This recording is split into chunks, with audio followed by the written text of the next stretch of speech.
3:51. Hablamos con personal médico del hospital UCE. El doctor nos decía que no, bueno, los doctores que no estaban autorizados a hablar, que el centro médico UCE va a emitir boletines sobre la salud de Manuel Jiménez, ex candidato a alcalde de Santo Domingo Este, pero fue una deshidratación moderada. Hay una analítica que todavía no ha concluido. El doctor con el que hablé me dice que no es una situación de preocupación, aunque... O sea, de preocupación si no se atiende. Las primeras informaciones se habló de que iba a intensivo y que si todo responde como ellos entienden, a partir de esa deshidratación moderada, podría ser cuestión de 48 horas. Si todo... Para recuperarse. Correcto. Yo lo vi a su tercer día, el domingo pasado, y estaba en condiciones que se sentía evidentemente la romería débil, era ahí allá. y apenas podía hablar con normalidad. Además, Manuel Jiménez y Uvieres, en apariencia, y bueno, uno lo ve, yo no puedo evaluar su salud, pero en apariencia son de contextura física frágil. Entonces, por ejemplo, ahí está Camaño también en la huelga de hambre, pero Camaño es un jovencito, Claudio Camaño, evidentemente, y su capacidad física de aguante.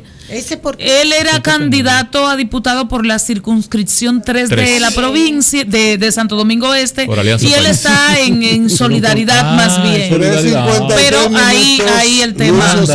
Ahora yo, disculpa Luis, yo particularmente entiendo que el método de protesta de la huelga es arcaico y los resultados son en tu contra. Luis José.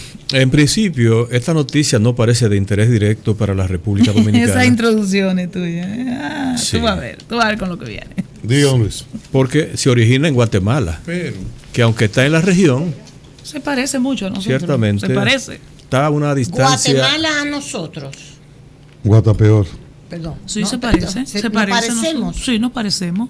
Somos países con realidades económicas y sociales parecidas. Condiciones socioeconómicas parecidas. Sí. Lógicamente nosotros tenemos. Y yo estuve en Guatemala. Parecidas. Sí. Ahí hay una situación como las hay en todos esos países donde hay una masa indígena.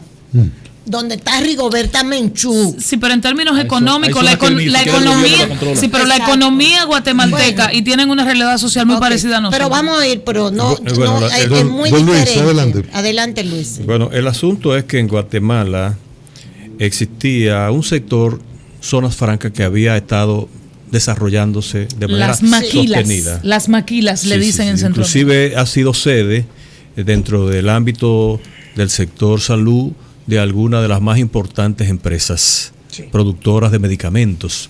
Pero ¿qué ha pasado? Que en los últimos tiempos en Guatemala venía circulando un fuerte movimiento de reclamo por el tema de las zonas francas, y pedían que las zonas francas fueran grabadas para que los recursos que generaban precisamente la riqueza que producían del sector zona franca pasaran también al Estado.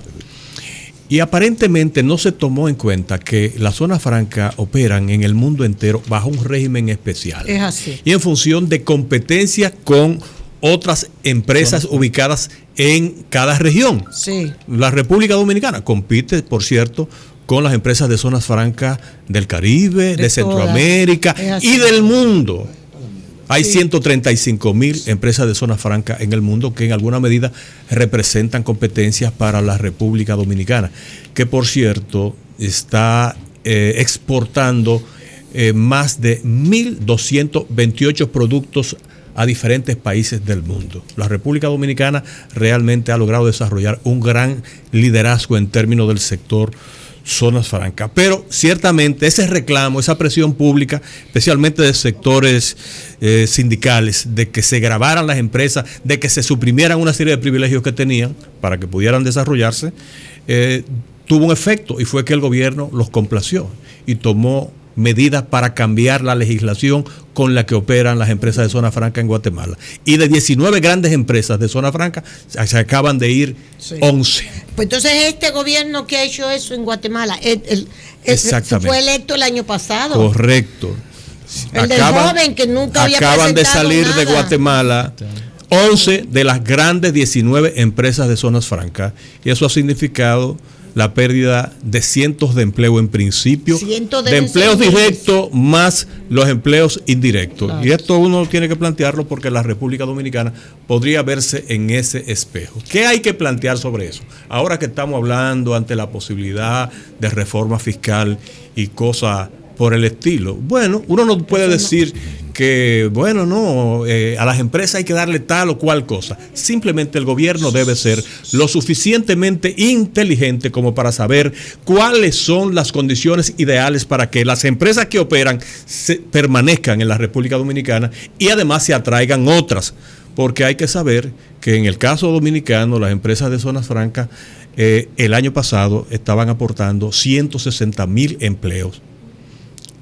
Directos. Eso es lo que aportan las zonas francas, o sea, al no aportar impuestos. No, también aportan impuestos. Pero tienen un régimen también, especial. Porque donde quiera que se genera riqueza, un régimen especial. Pero donde quiera que se genera riqueza, y eso pasa en el sector turismo, también se producen ingresos para el gobierno. Tú sabes, Chávez, que en el caso de República Dominicana, la zona franca, que fuera un ejemplo inclusive para Guatemala, Nicaragua y toda esa zona de Centroamérica, y nos han superado en materia de competitividad, pero el modelo nuestro fue la inspiración de ellos. Nosotros hemos puesto correctivos. Ese Consejo de Zona Franca que dirige el sector ha ido tomando medidas en el tiempo. Por ejemplo, ¿qué ha hecho Zona Franca y República Dominicana? Productos que debían ser exportados están entrando al mercado local. Entonces, a esos productos que antes se consideraba que antes no podían entrar al mercado local, que por eso tenían exoneraciones de impuestos, pero que era para venderlos. Exacto, pero a lo interno sí le graban a los fines de que puedan venderlos en el país. En el país. Eso le ha abierto una ventana, un respiro. Los números que ha presentado últimamente Zona Franca, tanto en el tema de la generación de empleo como en la generación de moneda dura, como en las exportaciones, en la generación de riqueza en el país, son significativas y siguen creciendo año tras año. Si tú pasas balance anual al informe del Consejo, es sumamente impresionante la estabilidad de ese sector. Agréguenle en la República Dominicana el hecho significativo de que las zonas francas operan en 27 de las 32 provincias del país. Claro. En 27. Eso significa que en esas zonas, en esas provincias, hay una actividad económica que probablemente no existiría si no existieran las empresas de zonas francas. Y que además las empresas de zonas francas generan compras por 42,000 millones. A mí lo que me gustó de la zona franca generan compras por 42,000. Solo el año pasado generaron compras por 42,000 millones de pesos en el mercado local. Mira, es decir, comprando todas las cosas que necesitaban a los productores dominicanos. Pero yo creo que nosotros no nos va a pasar lo de Guatemala. No, te quiero decir, a mí me gustó lo de la zona franca, porque por ejemplo cuando en Santiago se hizo el estudio de zona franca, que creo que lo hizo Isis Duarte, Ramonina Brea, todas esas sociólogas que siempre, exacto, analizaban. El último lo acaba de hacer Analytic, una empresa. Quiero decir que incorporó a la mujer al trabajo. Eso fue muy interesante en el aspecto social, cómo la mujer se incorporó al trabajo y buscó, incluso ahí se descompuso la familia un poco. Hay cosas muy interesantes con la cuestión de la zona franca, no solamente en el aspecto económico. Ahora, el presidente Danilo Medina ha sido uno de los principales abanderados de la importancia del sector zona franca. De China y también lo fue Leonel. Con Leonel se cerraron porque Leonel había dijo que en algún momento que la zona franca y el turismo eran un modelo agotado en la República Dominicana. Dominicana. Pero es que es verdad. Lo dijo al principio, pero luego recapacitó. No era verdad. No, espérate. No era verdad. La entrada de China. No era verdad. Porque los dos sectores se debilitaron y ningún otro sector económico suplantó el papel de la zona franca y el turismo. La entrada de China al mercado, Leonel planteaba, porque yo le di seguimiento a eso, como le he dado seguimiento ahora al modelo CEPAL, que ya salió y dice, que vamos a hablar esta noche, por cierto, de eso, que ya este modelo que tenemos también se agotó. Es que el modelo de zona franca tenía que renovarse. En Puerto Rico creían lo mismo. En Puerto Rico creían lo mismo. Pero y en Puerto Rico también se acabaron los incentivos para las industrias que operaban allá bajo regímenes especiales. ¿Y qué pasó? Bueno, cuando cambiaron las reglas de juego en Puerto Rico, ¿qué hicieron las empresas que existían allá? Se fueron y muchas de ellas vinieron a la República Dominicana. Lo que pasa con esto, Luis José, que es fundamental la habilidad, el conocimiento, lo bien asesorado que esté un presidente y su equipo económico para soltar y jalar. ¿Por qué? Porque la importancia de la zona franca, la generación de empleo, ¿quién puede negarla? Ahora, tampoco se trata de que en base a esa una especie de chantaje, una palabra muy dura, pero mira, si tú no me das lo que yo te pido, yo me voy y pierdes empleo. Entonces un poco, por eso hay estadistas, por eso hay estadistas y hay gobernantes. Es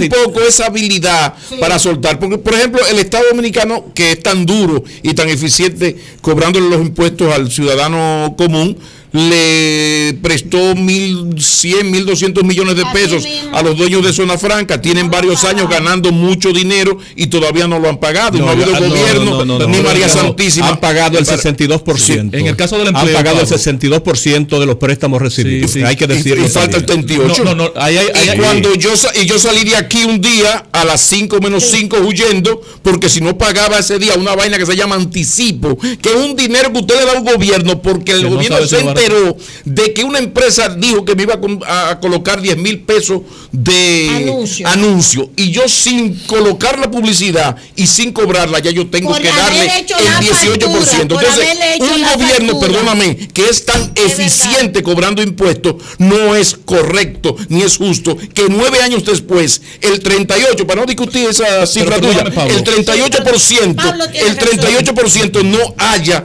pagado, Pablo, no se haya pagado el 38 de esos 1.200 millones de pesos. Con la diferencia de que tú no podías levantar tienda e irte para Guatemala. Yo coincido con Luis. Tú no podías levantar tienda e irte para Guatemala. Ese es el chantaje. Pero no es chantaje. Es una realidad concreta. Es una realidad concreta. Como se fueron las empresas de Puerto Rico y de Venezuela. Se fueron.